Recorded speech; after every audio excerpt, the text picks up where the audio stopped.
plantas para adubação verde e cobertura do solo.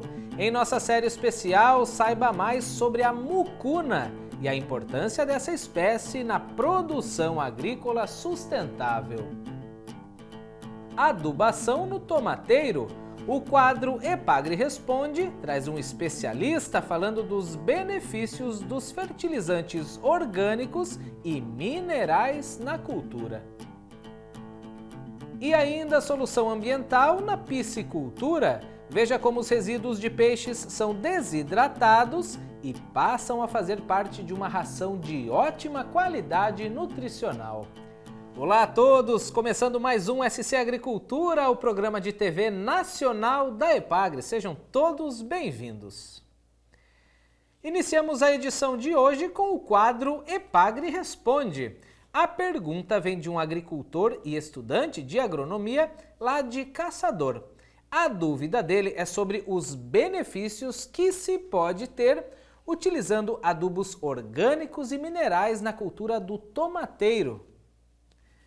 Leandro Ram, pesquisador da Estação Experimental da Epagre de Caçador, responde esse questionamento, falando aí das diferenças entre os fertilizantes e o melhor momento de entrar com a adubação na lavoura. O vídeo foi gravado e produzido pelo próprio pesquisador em mais uma contribuição dos técnicos da Epagre para o nosso programa. Confira. Então, pessoal, no pomar, aumentamos a infiltração. Isso tudo. Levada para a folha. Todo resíduo. Desde o preparo do solo. Eu sou Alisson Carneiro, produtor de tomate aqui de Caçador, também estudante de agronomia. E a minha questão com a Epagre seria a eficiência de adubos organominerais no tomate. Os fertilizantes organominerais, sim, eles podem ser uma ótima estratégia de adubação de hortaliças, como é o caso, por exemplo, do tomate. O que são esses fertilizantes organominerais? Eles têm na sua composição fertilizantes de origem mineral, as fontes tradicionais, como os fosfatos, super simples, super triplo, cloretos, nitratos, né? Mas também algum fertilizante de origem orgânico, como, por exemplo, resíduos de origem animal, a exemplo da cama de aviário, mas também outros tipos de resíduos orgânicos que podem ser utilizados. A característica desses fertilizantes orgânicos é que eles são de lenta decomposição no solo, uma decomposição mais lenta, porque precisam da atividade microbiana para decompor estes resíduos. Então, eles vão fornecer nutrientes à medida que a planta vai crescendo, inclusive nas fases finais da cultura do tomate, por exemplo. Além de ativar a atividade microbiana do solo, já que esse fertilizante orgânico é o principal alimento, né, da atividade microbiana. Então, nesse experimento, nós estamos testando doses de fertilizantes organominerais e também modos de aplicação, tanto no plantio, na implantação da cultura do tomate, quanto também em cobertura. O que nós avaliamos aqui? A produção de tomate nas suas classes comerciais, a qualidade desse tomate, mas também teores minerais aqui nas folhas de tomate. No próximo bloco tem série especial sobre plantas para adubação verde e cobertura. É o uso de práticas conservacionistas do solo e da água, sempre em foco nas ações da Epagre. E ainda hoje, solução sustentável na piscicultura transforma resíduos em ração. É o desidratado proteico. Fique com a gente e já voltamos.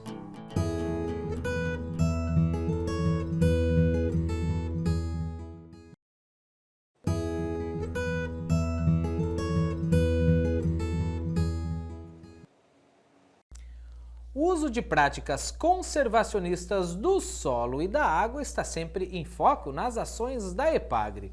Em todas as regiões do estado, as famílias rurais já entenderam que a agricultura só é produtiva e rentável se o solo for bem manejado. É hora de continuar com nossa série especial sobre plantas para adubação verde e cobertura do solo, produzida na Estação Experimental de Ituporanga, na região do Alto Vale.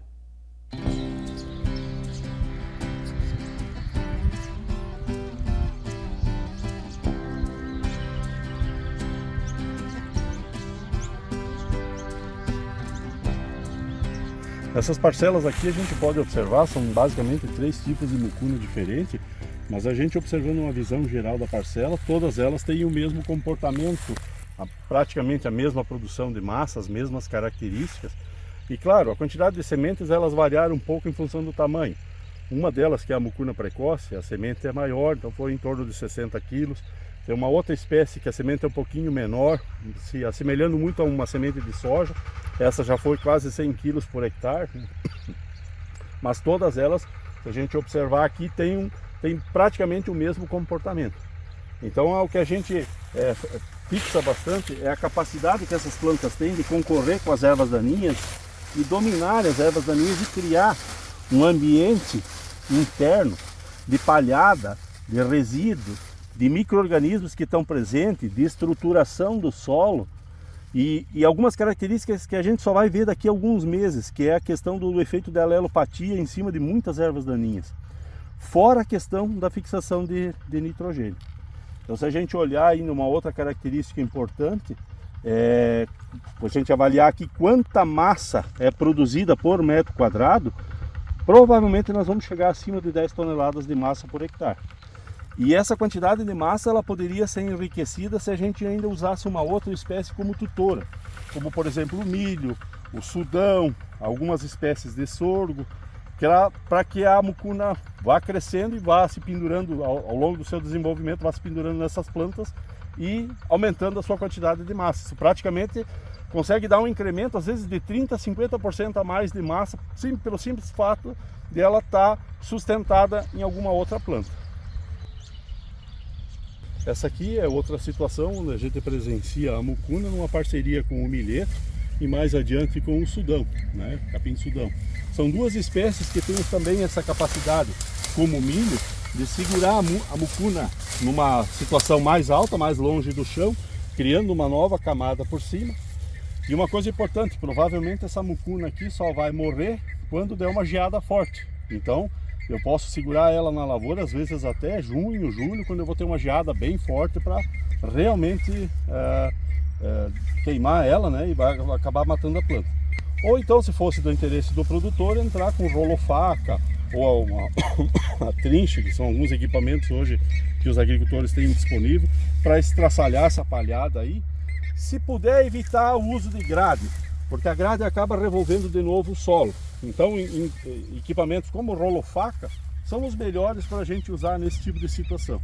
E a mucuna, qualquer amassadinha que der nela aqui, ela se entrega por completo. Então é uma planta bem fácil de ser manejada. Nessa parcela aqui a gente pode observar o que a gente tinha comentado agora há pouco, que era o consórcio da mucuna e de várias outras espécies com alguma planta tutora. Nesse caso aqui foi usado um material simples, um milho de paiol. A gente pode observar aqui dentro a quantidade de planta que está. A mucuna já derrubou esse milho, né? Mas ela vai sustentar o milho dentro do sistema, né? Para que ele não encoste diretamente no chão. E olha a quantidade a mais de massa que a gente consegue incorporar ao sistema.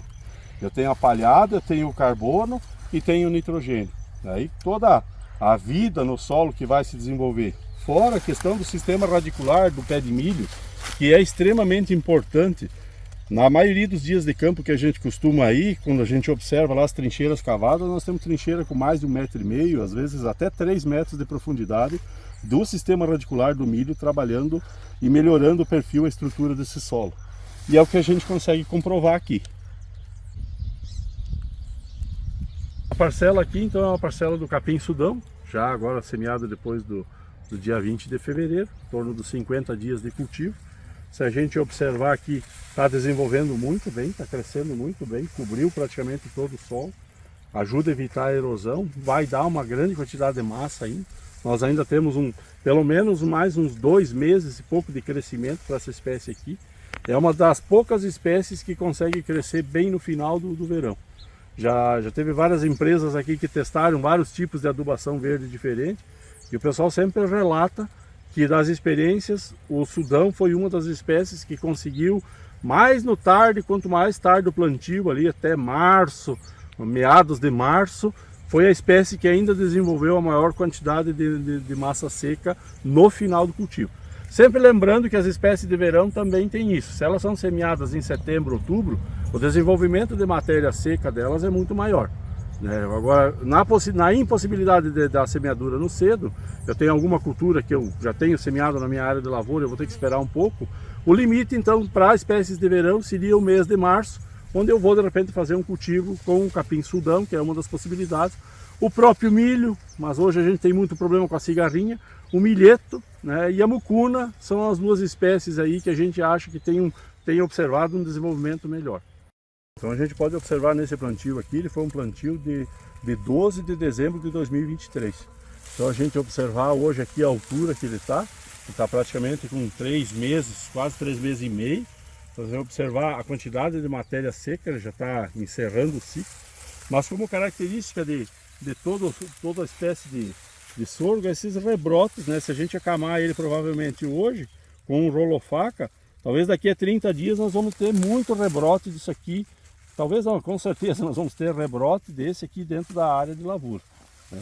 Então olha a espécie, a quantidade de massa que ela produz, um sistema radicular bastante agressivo, aceita bem a sobressemeadura, só claro com quantidades aí perto de 100 kg de semente por hectare, é uma espécie que desenvolve bem. Uma coisa importante às vezes que vai acontecer aqui, se o produtor manejar esse material nesse momento aqui, é possível que ele vá ter futuramente algum tipo de rebrote. Então o produtor vai ter que entrar com algum meio de controle químico. Seria uma dificuldade para um produtor orgânico. Então talvez para um produtor orgânico é uma espécie a ser realmente avaliada se vale a pena entrar com esse sistema ou não. Já o produtor convencional que está usando o agrotóxico, ele vai conseguir manejar a ressaca desses materiais aqui utilizando algum tipo de herbicida.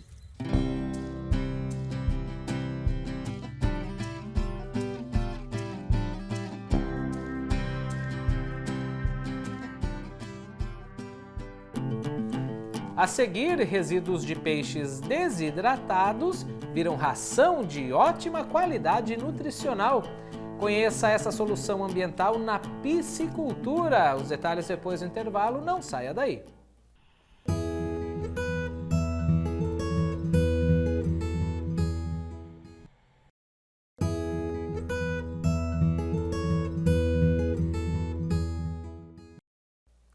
A piscicultura de água doce é uma atividade crescente em Santa Catarina. A tilápia é uma das espécies mais cultivadas, muito apreciada pelo mercado consumidor, especialmente na forma de filés. A maioria dos entrepostos de peixes tem dificuldade em dar um destino correto dos resíduos do abate, sem agredir o meio ambiente. Você vai conhecer agora uma solução inovadora no oeste catarinense e que traz aí muitos benefícios à cadeia produtiva de pescados.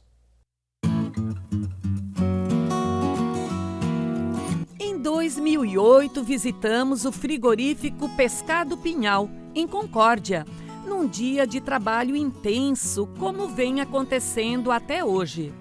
Diariamente, eles processam os filés de tilápia, mercado que não para de crescer em Santa Catarina. O filé de tilápia é um corte de primeira linha, podemos dizer a parte nobre do peixe. Durante o beneficiamento, praticamente 70% do pescado não são aproveitados e viram resíduos. Qual é o volume de produção do Pescado Pinhal? Hoje a gente trabalha em torno de 1.000 kg de matéria-prima diária, 1.000 kg de tilápia, que dá lá em torno de 310 quilos de filé por dia. Produz muita carcaça, né? Isso, produz bastante, são 700 quilos de carcaça diário, né?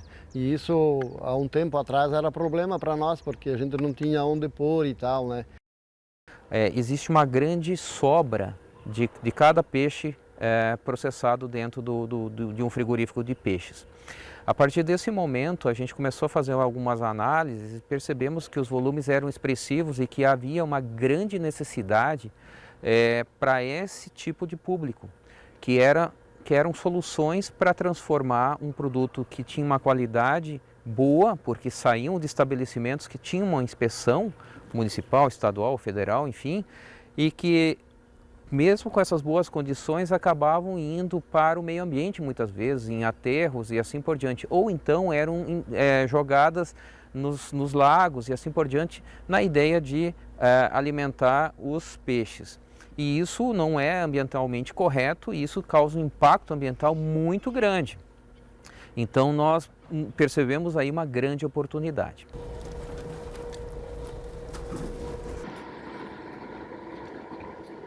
Depois da retirada dos filés, os resíduos de pescados podem virar um ingrediente valioso na composição de rações. A tecnologia tem dupla finalidade: resolve um problema ambiental e traz renda para a propriedade rural na cadeia produtiva de peixes. Esse coproduto, então, ele é chamado DPP, nós estamos chamando DPP, é desidratado proteico de peixe. Ou seja, os resíduos das unidades de beneficiamento do pescado, né, tinham aqui na região e também no Brasil muitas dificuldades de dar um destino adequado para esses resíduos. Houve então essa demanda do Ministério da Agricultura aqui para a Embrapa e nós juntamente então reunimos aqui com a Epagre, né, e com o Pescado Pinhal e tentamos desenvolver um produto que, graças a Deus, deu resultados positivos, né, tanto na confecção desse produto como na alimentação de peixes, de bovinos, suínos e também em aves. Vamos lá então ver como é que é o processamento desse alimento, que é uma novidade no Brasil? Vamos lá. Estamos diante agora de um desidratador, que é o equipamento que realmente vai produzir o DPP. Então é um equipamento que usa fogo, tanto lenha como pellet, são as duas formas de combustão. Aquece esse desidratador e com o aumento da temperatura, a evaporação da água e permanece apenas o óleo e também a parte sólida.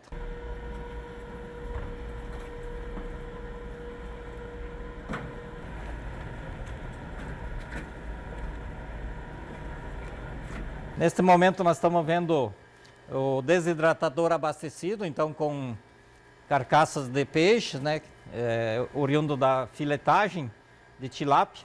E nós vamos introduzir agora o antioxidante, né, que serve para evitar então a oxidação das gorduras. Então, após percorrer aí aproximadamente 5 a 6 horas, no caso aqui foi 5 horas e meia, nós temos o desidratado de peixe. Então o peixe está totalmente desidratado, né? Ou seja, somente a parte sólida e o óleo. A partir de agora o processo é a frio, né? Sem fogo, ok? E nós vamos colocar 2 ingredientes, que é o farelo de trigo, né? 30% do peso total do resíduo, mais 30% do total de farelo de soja.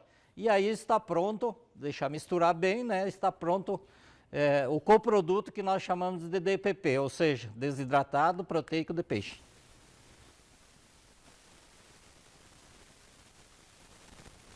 Portanto, eu vou fechar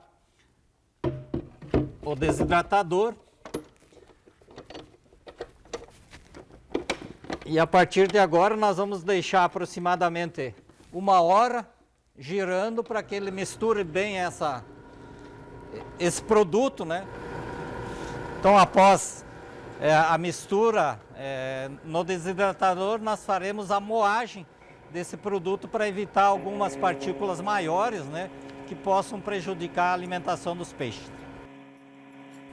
Nós usamos esse produto, inclusive, fizemos em 2 URTs, que é a unidade de referência, 2 propriedades rurais aqui de Concórdia, onde nós comparamos a ração comercial versus o DPP, esse desidratado proteico de pescado.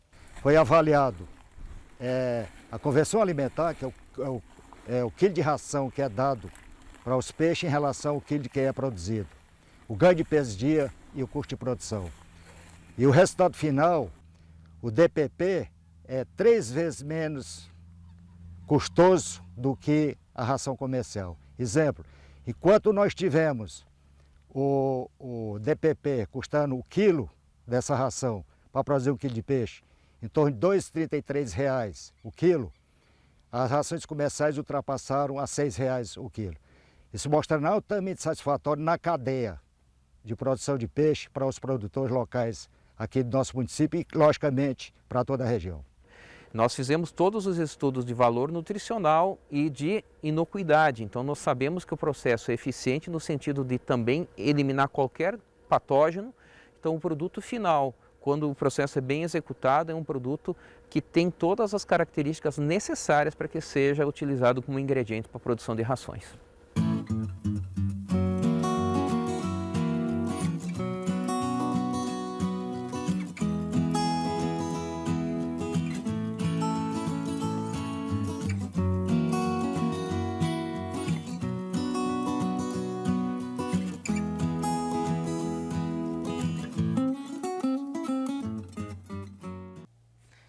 SC Agricultura de hoje chega ao fim, mas nossos vídeos seguem movimentando o canal youtube.com/epagretv. As contas oficiais da Epagre também te deixam atualizado sobre tudo que é notícia no agronegócio catarinense. Semana que vem tem mais. Obrigado por estar com a gente. Tchau!